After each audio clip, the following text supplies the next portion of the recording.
to feel now you're in semi-final, you're getting close to finals, surely the seriousness goes up. Yeah, I mean, it already felt like from the first round to the second, the troll went out the window a little bit because, Faker was known for anytime he got in solo queue with Captain Jack, he would ask to role swap to support. Captain Jack didn't want him supporting him. He'd pick Alistar, right? So it's all, trolling his teammate there. But then I was hoping he was just going to play Alistar with him the whole way through. I was hoping the same thing. But, Varus plus Xerath seems like very heavy poke, very smart sort of play style. But they've had some close matches, to be fair. They could have got knocked out in either round. Okay, so let's see. Poke probably then is the expectation. Yeah. It's sort of the safer option. You can still go for the kills, victory. But again, I'm going to overread this. Look at Faker. Very nervous. He's biting his thumbnail. He's never played in such a high-pressure match. Never. Semi-final 2v2 Pro-Am. Faker's never been there. This is a fact. Never before. But look how slow the bans are coming through. A lot of strategy being imposed. Serious faces. QTV's photo, he's smiling, but on camera, he's stressed. That's true. He is stressed out. They're probably scrolling right now through the champs like, so, who do we ban? Yeah, exactly. Syndra, sure. That sounds good. Okay, let's do it. Well, they followed up with Varus. One lost option. I mean, Brand is still up. Nico's off the table. The Casio bans. Boy. Defining the meta. There we go. 2v2. North America defining the meta. Really, that's the classic. Sometimes for the good, sometimes for the not so good. You have NA Casio, but you also have NA Jace. That's it. You gotta take the good with the bad, quick shot. And NA Snowballs. It's about sending a message, I learned today. Quote me on this, ladies and gentlemen. Back-to-back international semifinals for the North American LCS. Yep. They might make a final as well. They will make a final because there's two of them. They might. We might find a way to lose my word. Okay. I've been more disappointed before. Who knows? They could both get disqualified and Europe somehow gets in there to find a replacement. All right, I'll get League Ops on the line when we're in game, see if we can find out a loophole. But it's going to be another pivot. Captain Jack and Faker are going to play something a bit different. Ezreal and Urgot. QTV and Zeros, the cuties, they've got themselves a possibility to go for this poke all in. But Ezreal, Urgot, again, I see the combo. You poke down with the Ezreal. We've seen Urgot's tankiness early and then just land the kill once you get the disdain. Yeah, I mean, Maple, it looked like, it was working pretty well for him. And then it was that failed dive where they actually got a 1v2'd. I believe that was actually, it was against the Cuties. So there we go. They did lose that there. But, Captain Jack and Faker perhaps watching that and thinking, hey, we could do that a little bit better. I mean, definitely do agree. The all-in, even just from the Ezreal ultimate now does not reduce damage passing through those minions, so you can actually have a pretty powerful follow-up. If Urgot can flip them in, you hit him with the Ezreal ult in a Q. Well, that's probably got them in ult range again. Yeah, absolutely the case. And we turn our attention to the other team. The shield from Orianna is going to be helping a lot. This is actually our first Orianna in the 2v2s. We saw a lot 1v1. So many 1v1s, but a whole kit. Like the magic damage on a passive, you've got zone control with the ball, you've got a shield, you've got a movement speed on a W. So the kit just really works in this format of the game. Yeah, it definitely does. I also think one of the kind of undervalued things is that you don't have wards on this map, so actually being able to check the brushes with the ball is also pretty decent, having a little bit of vision control there if people want to try to play that brush. So we'll see what the strategy is going to be. If Faker is going to go for more of a poke style Ezreal, if he's going to go for more sustain, there are some options here. It is airy. Okay. All right, let's see what they do. Ladies and gentlemen, welcome to the 2v2 Pro-Am semi-finals. All the bragging rights and that charitable donation is on the line. Quick reminder, you get win by getting 100 CS, 2 kills or the tower. And right now it's Korea taking on Vietnam. LCK versus the VCS. Advantage, Captain Jack and Korea with a Mystic shot to the face of Zeros. Yeah, nice start there for them. And you can see Faker is playing Aftershock, which really does kind of lend itself to that all-in. You hit the flip, you get that Aftershock with that, plus your W shield is actually very, very powerful. Makes you pretty tanky.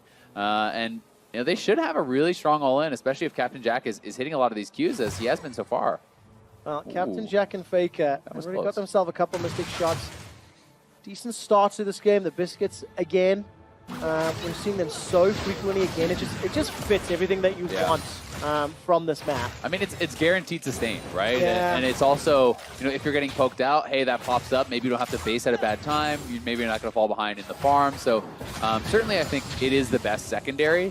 The only kind of caveat to that is maybe if you're playing against something like the Darius Leona, the only way they win is with a full 100-0 all-in because they have no poke. Yeah. So then maybe resolve secondary makes more sense, but it's mostly been poke versus poke where Biscuits reign supreme. Well, a lot of credit here to Captain Jack. I really feel like he's putting a hurting onto those Mystic shots. QTV and Zeros can play a little bit more behind that minion wave if they can. Obviously, when you have minions, right now there's nothing to work with. And again, Zeros just gets chunked down, so gonna start burning through those consumables already. And this is a good start. The Seer doesn't find Faker, Pillar of Flame does. That's very good reply from QTV, and look at how low Korea have gone down. Yeah, I mean, Captain Jack got hit by a few of those dissonances and command attacks from the Orianna ball. So despite the fact that he's been pretty on point with his Mystic shots, he's the one who's actually lower on health. They did get a potion out of Zeros, but Faker trying to juke out a lot of these spells. Oh, going very aggressively forward. Faker down to 150. Summoner heal's been used. Flash away. Burning is ticking. Zeros stays alive. The Mystic shot misses its target. Still up. There goes the flash engage. And it's a chase down from Zeros. Zeros 100 HP and they back. So 1-2 summoner spells blown by Faker. The same for Zeros. Yeah, Zeros is down, but we see both Captain Jack's summoners are available. So it's 3 used compared to the 2. They are going to start popping up these potions. The all-in could be pretty scary. Again, you have to remember, Zeros is going to be flashless if he ever gets caught. Certainly won't have much of a way to escape here. No, definitely not. The QTs from Vietnam, they're down in CS, 6 at the moment. If they pick up most of this, they've still got their entire minion wave that'll push towards Korea. So you're talking sort of a 8-ish advantage with CS on the map. And Captain Jack and Faker will be happy. I mean, they've got the kill potential if they want to play for 6. And then they can farm from range with Mystic Shot, which will help them out. Yeah, definitely can. It's pretty nice allowing Faker to go back to base. And maybe now Captain Jack, now that Faker is back, may decide to make his own return to base. But a Biscuit popped up, right? So he's going to be able to stick around a little bit longer. And we'll see how well they do picking up all this farm. But as you said, certainly should have a pretty decent advantage if they're able to do it. And I'm starting to see some more picks as well that you just start thinking about how you last hit under the tower. It is slightly different rates on the Summoners, the ARAM map. But Shotgun Knees, very useful. Mystic Shot, Damage Amp, very useful. Just helps you guarantee those last hits when CS is a win condition in this mode. Yeah, totally. It is a pretty big deal. And also, I mean, CSing from range is obviously that much easier. We'll see how they're going to be able to do it. The Vietnamese team, definitely, they are behind the VCS squad, but that being said, their all-in is also very powerful. Faker does not have an ultimate. If you can get a full brand combo into a shockwave, that is pretty terrifying too, so we'll see. Ooh, really good damage onto Faker. You can see the full combo. He's down to 200. Base. Needs to back. This is really, really good. The VCS, they're still down 10 CS with the wave. Oh, the damage. Them. Good damage from Captain Jack, landing absolutely everything on this newly updated Ezreal. We are playing on 824, ladies and gentlemen. Captain Jack continues to chase. Lands another Mystic Shot, applying tons of pressure to QTV and Zeros. Yeah, that was really well played, actually, by Captain Jack. I mean, the Brand W, the Pillar of Flame thrown behind him, so he just actually arcane shifts forward towards the Brand and just gets that damage in, even knowing that he had already dodged out from most of that skill shot damage. Yeah, Pillar of Flame going to be pushing that wave forward ever so slightly.